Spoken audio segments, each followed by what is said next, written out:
Russia has reacted fiercely to the end-of-week breaking news that President Trump plans to approve the legal sale of U.S. anti-tank missiles and possibly other advanced systems to the Ukrainian government in a move that could change the battlefield calculus of the war between Ukrainian and Russian-aligned forces in the Donbass region along the Russian border. ABC News described the total defense package of $47 million includes the sale of 210 anti-tank missiles and 35 launchers, which will be sure to harm Trump's long-time stated goal of improving relations with Moscow.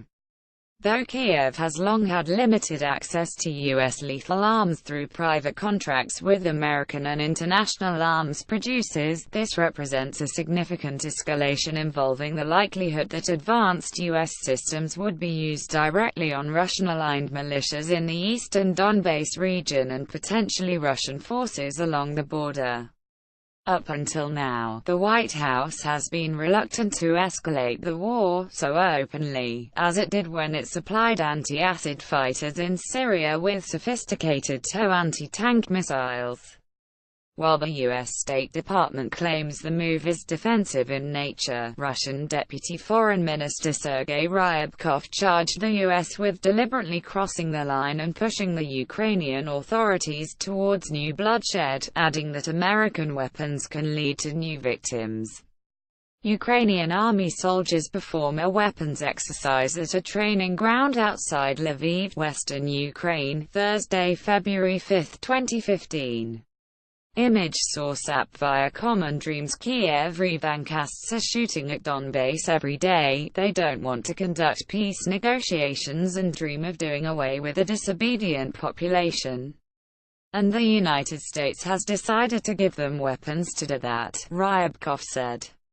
He further slammed the U.S. as an accomplice in igniting a war whose political leadership is blinded by Russophobia and eagerly applauded the Ukrainian nationalist punitive battalions. Indeed, a number of outspoken Russia hawks in Congress were enthusiastic over the possibility of heavier and direct arms flow to Ukraine, including John McCain, Bob Corker, and Tom Cotton, all supporters of the original Ukraine Freedom Support Act signed into law by President Obama in December 2014, though never fully enacted. So you're telling me Putin ordered his puppet Trump to arm Ukrainians that are hostile to Putin? This is some crazy fifth-dimensional chess. https://t.co former 9 Ishas, Sergei Zinva, December 23, 2017. Cotton, for example, recently rumored to be Trump's pick for CIA director, said of the new initiative for arms exports to Ukraine, "This is a break from failed Obama-era policies to make Russia pay a cost for its aggression. With this decision, the Trump administration is reminding Vladimir Putin and his cronies that they lost the Cold War, and we won't tolerate their bullying of our friend Ukraine."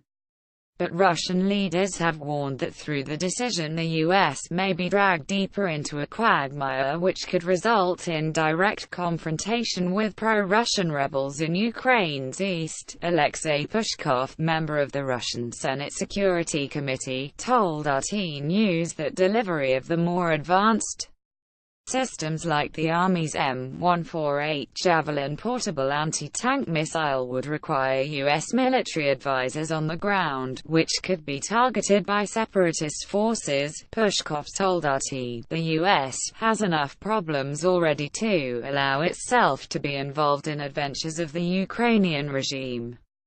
And we know too well how adventurous Kiev may be." This comes as authorities in Kiev are already requesting that Washington adds anti-aircraft missiles to its shopping list as well, according to multiple reports. Meanwhile, German Chancellor Angela Merkel and French President Emmanuel Macron issued a statement calling for disengagement and the withdrawal of heavy weapons in the Ukrainian conflict, a scenario now much further away from taking shape than ever. But after years of covert American involvement in the Ukrainian proxy and civil war which has raged since 2014 and which a leaked recording confirmed was precipitated by the U.S. State Department, it appears that hawks like McCain, Cotton, and Corker are finally getting their way.